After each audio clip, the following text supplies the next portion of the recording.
wahlul 'uqdatam min lisani yafqahu qawli. Sidang Jumat Masjid Nurul Amal yang semoga senantiasa Allah berikan rahmat dan ampunannya. Semoga Allah berikan kesehatannya. Pada hari ini alhamdulillah di Jumat akhir bulan Rajab kita masih bisa berkumpul, bersilaturahim, menjawab panggilan Allah sebagai kewajiban bagi diri kita masing-masing. Juga berdasarkan kita bersyukur atas nikmat yang Allah berikan, sehat kita, iman Islam kita. Sehingga dengan adanya kita di sini, bukti dari cinta kita kepada Allah juga kepada Rasulullah, insya Allah kita akan dimasukkan ke dalam golongannya orang-orang yang bertakwa, yang dijanjikan oleh Allah bahwasanya kita semua akan mendapatkan kemenangan dan keberuntungan. Salawat dan salam semoga terlimpah ruahkan selalu kepada qudwah hasanah kita, yaitu Nabi Agung, Nabi besar Muhammad sallallahu alaihi wasallam, Nabiur Rahmah, Nabi pembawa syafaat, khususnya kepada umatnya, yaitu kita semua yang ada di dalamnya. Hadirin yang semoga dirahmati Allah, izinkan Khatib berwasiat pada diri Khatib dan umumnya kepada jamaah sekalian. Mari kita selalu menambahkan keimanan dan ketakwaan kita kepada Allah Subhanahu wa taala setiap saat, setiap waktu, dimanapun kita berada, dalam keadaan sendirian ataupun dalam berjamaah, dalam keadaan susah, sulit ataupun dalam keadaan kita bahagia. Insya Allah dengan takwa yang sesungguh-sungguhnya itu akan menjamin kita selamat dunia, lebih-lebih di akhirat nanti. Bahwasanya Allah berfirman, innalil muttaqina mafazah. Itu sebagai orang yang bertakwa insya Allah akan mendapatkan keberuntungan kita. Hadirin hadani Allah wa iyyakum ajma'in. Dalam rangka kita menjaga ketakwaan kita, marilah kita melihat dari ayat-ayat Allah, dari ayat-ayat qauliyah ataupun kauniyahnya. Bahwasanya ayat qauliyah Allah berfirman, orang yang bertakwa itu tandanya yaitu alladzina yu'minuna bil ghaibi wa yuqimunas shalah wa mimma razaqnahum yunfiqun. Yaitu orang-orang yang beriman kepada suatu hal atau hal-hal yang gaib. Kemudian setelah beriman dia mendirikan sholat, menegakkan sholat. Kemudian juga setelah sholat dia memberikan infak dari sebagian apa yang telah Allah rezekikan kepada dia. Urutan yang pertama yaitu sebagai orang yang bertakwa syaratnya harus beriman kepada sesuatu yang gaib. Kita iman kepada Allah Subhanahu wa taala yang tidak terlihat oleh kita. Iman kepada para malaikat, iman kepada para rasul, kitab-kitab Allah dan seterusnya.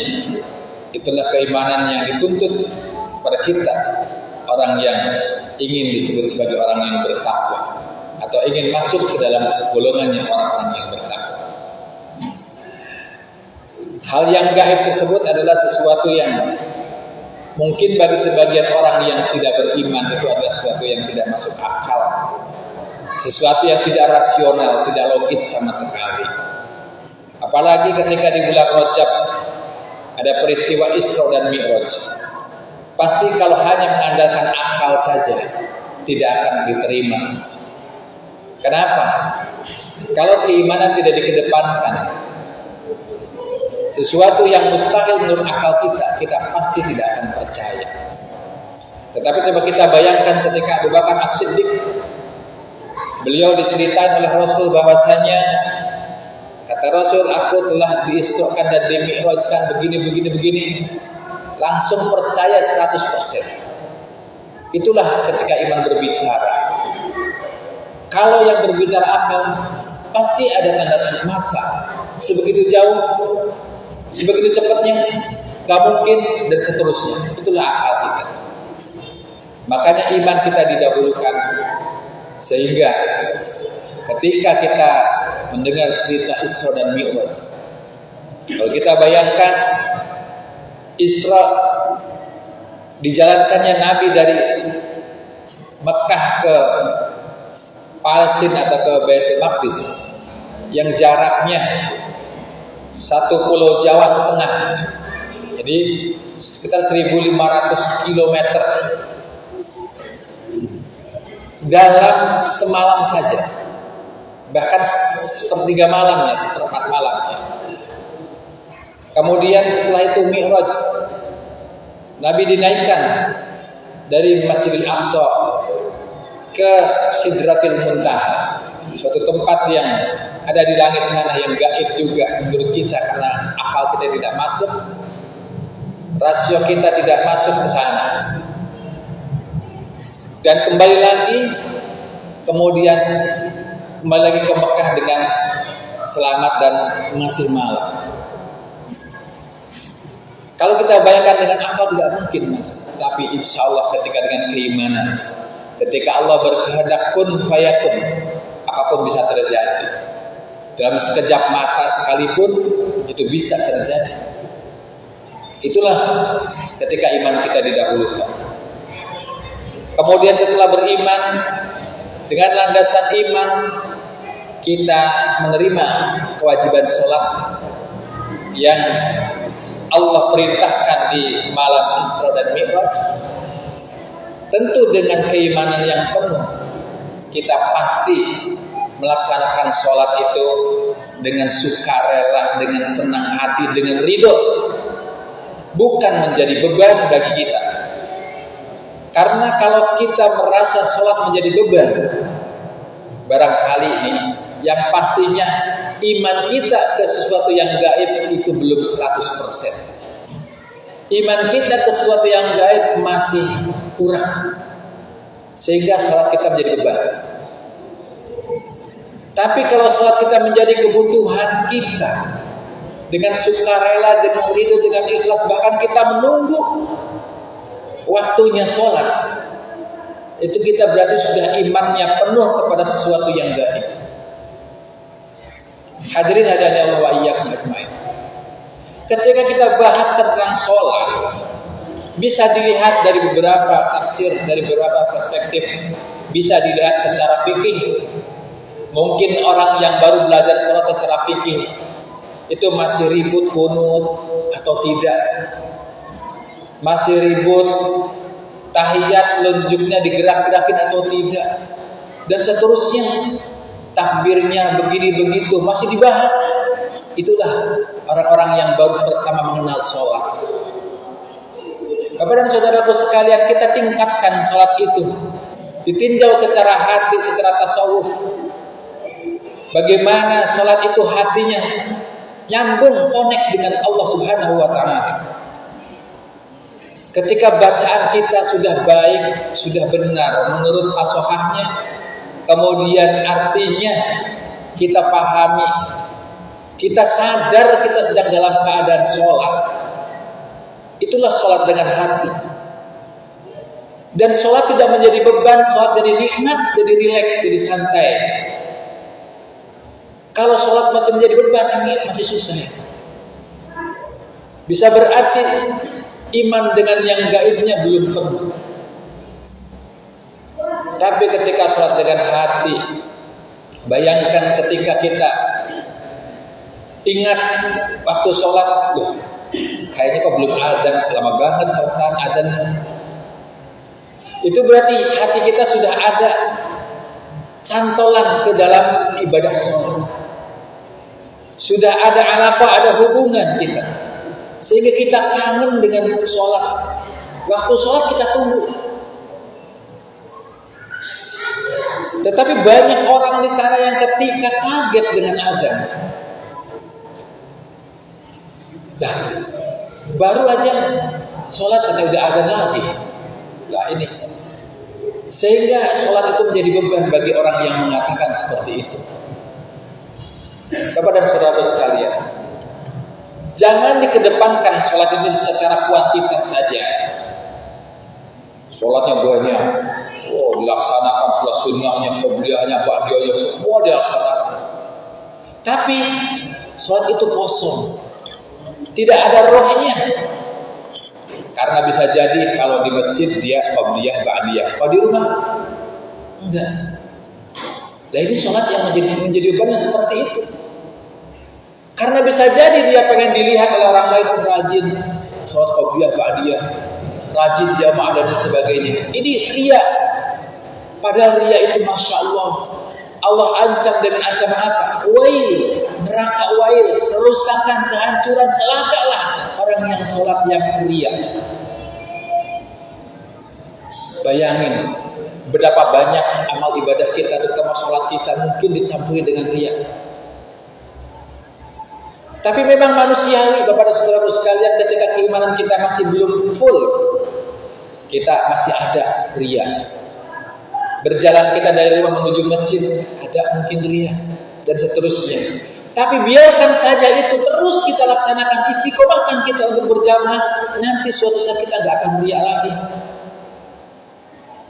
Tapi ada orang yang mengatakan, saya nggak mau jamaah di masjid takut riya. Justru tarkul amal li ghairillah atau tarkul amal linnas, dia meninggalkan perbuatan ibadah karena manusia, itu juga riya. Saya takut riya, katanya saya nggak sholat di masjid. Itu juga sebagian dari riya sendiri. Kalau kita melihatnya Allah, panggilan Allah, kebutuhan kita pengen connect dengan Allah, siapapun selain Allah tidak kita akan pandang. Dan itulah ketika kita menghilangkan riya. Bapak dan saudara sekalian, mari sholat kita dengan hati. Bahkan ada juga untuk memotivasi kita sholat. Ada sholat ditinjau dari kesehatan ada. Meditasi yang tidak ada gerakannya, yang cuma mengosongkan pikiran dengan duduk seperti itu, juga dibilang oleh para ahli kesehatan katanya bagus banget katanya. Nah, apalagi sholat yang mana di dalamnya hati kita connect dengan Allah Subhanahu wa taala. Oh, dunia akhirat kebaikannya bukan hanya sehat lahir, sehat batin, Bapak dan Saudara sekalian. Kenapa orang-orang pada senam yoga, pada meditasi di mana-mana ada. Bahkan bayar kita masuk klubnya, ke masjid kita nggak bayar kok. Milih ke tempat yang bayar. Coba kita meditasinya kita dengan sholat. Mungkin pertama kita ada niat biar sehat dan sebagainya, tapi lama-kelamaan itu niat itu hilang nantinya. Ketika kita belajar terus dan terus, kita menjadikan sholat itu sebagai kebutuhan kita. Kemudian kita lihat hasil dari sholat kita. Sebetulnya amal ibadah kita itu bisa kita lihat hasilnya sebelum kita melihat, membayangkan pahala yang akan Allah berikan kepada kita, orang-orang yang ahli sholat. Kita juga sebetulnya bisa. Apa tanda-tandanya diterima amal kita? Yaitu amal yang berkelanjutan, ibadah yang berkelanjutan, ibadah yang kontinu, berkesinambungan, istimror, terus menerus, sehingga sholat kita itu daimun. Selama-lamanya kita sholat. Maksudnya memang sholatnya hanya beberapa menit, tapi di dalam kehidupan sehari-hari kita mencerminkan sholat kita. Kan banyak filosofinya. Kita sudah paham, yakin bahwasanya ketika kita sedang berdiri, kenapa harus melihat tempat sujud kita? Ketika kita sudah kaya, jangan melihat kekayaan itu dengan sendirinya kemudian menjadikan kesombongan bagi dia. Lihat orang-orang yang miskin, mereka membutuhkan juga sebagian dari harta kita. Itulah yang Allah firmankan, wa mimma razaqnahum yunfiqun. Jadi yang ketiga urutannya itu, kalau dia sudah iman pada yang gaib, sudah sholat dengan sempurna, maka dia tidak akan pelit, Bapak. Kalau masih pelit, jangan-jangan sholatnya belum benar. Jangan-jangan iman kepada yang gaibnya belum benar. Karena Allah menyusun ayat itu tidak sembarangan. Ada urutannya. Ketika sudah iman yang gaib, ketika dia sudah sholat, maka ada buahnya. Yaitu apa? Rajin bersedekah, rajin berbagi. Nah, saya nggak punya apa-apa. Semua bisa dibagi oleh kita. Pikiran kita bisa, pendapat kita bisa, pengajaran kita bisa. Kalaupun nggak bisa bersedekah, kita ngajarin anak-anak baca Iqra, sedekah kita. Kalaupun nggak bisa, nggak ada sama sekali, yang diajarin juga ada. Baca tasbih sedekah, baca tahlil sedekah, baca alhamdulillah sedekah. Semua kalimat-kalimat thayyibah adalah sedekah. Nggak bisa umpamanya lah senyum aja sama tetangga kita, berwajah yang manis sama teman-teman kita, itu juga sedekah. Orang udah sholat katanya lengkap, tapi sama tetangga cemberut, mukanya asem, sholatnya belum benar, Pak. Yakin belum benar sholatnya. Kalau sholat yang baik, nanti buahnya akan ditunjukkan bahwasanya inna sholata tanha 'anil fahsya'i wal munkar. Kita nggak suka, Pak, lihat wajah yang asem itu nggak suka. Orang lain juga pasti nggak suka. Dan itu perbuatan apa kalau nggak disukai? Sama dengan perbuatan munkar. Kalau kita sholat masih perbuatan munkar, masya Allah, sholat kita bagaimana? Inilah Bapak dan saudaraku sekalian, hasil dari bagaimana kita memperingati Isra Mi'raj. Mungkin itu juga mengadakan Isra dan Mi'raj. Tapi mari kita buktikan, sedikit-sedikitlah dibuktikan, dirubah, perbaiki amal ibadah sholat kita, terutama sholat. Kenapa? Karena sholat itu paling awal, yang paling pertama nanti dihisab di hari kiamat.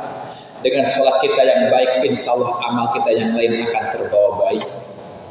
Tapi ketika sholatnya kita berantakan, sholatnya kita banyak ditinggal, banyak bolong dan lain sebagainya, sholatnya kita terlambat, sholatnya kita tergesa-gesa, sholatnya kita melamun gak tahu kemana. Seperti hadis Nabi mengatakan, ya'ti zamanu 'alan nas yusalluna walam yusalli. Semuanya itu ternyata ada, kata Nabi, nanti di akhir zaman ada orang-orang pada sholat tetapi mereka nggak sholat, walam yusallu, mereka tidak sholat. Banyak orang sholat tapi hatinya nggak sholat. Nah ini, semoga kita belajar dan belajar lagi. Mari kita jadikan sholat itu dengan hati, nggak usah ngurusin orang lain. Sholat kita khusyukkan untuk diri kita sendiri. Seakan-akan pokoknya kita nggak lihat kanan kiri, kita nggak lihat. Nggak usah ditanyakan ke saya, Ustaz kenapa yang sebelah kok tangannya gerak-gerak begitu jarinya. Saya jawab, sholatmu belum benar. Ngurusin orang lain. Udah sholat sendiri aja, biarin yang lain kayak apa biarin. Nah itulah insya Allah sholat kita akan baik. Bapak dan saudara sekalian yang saya hormati Allah Subhanahu Wa Taala, demikianlah nasihat untuk diri saya pribadi dan untuk jemaah sekalian. Semoga bermanfaat untuk kita semua. Barakallahu li wa lakum fil Qur'anil azim wa nafa'ani wa iyyakum bima fihi min ayati wa dzikril hakim wa taqabbalallahu minni wa minkum tilawatahu innahu huwal ghafurur rahim.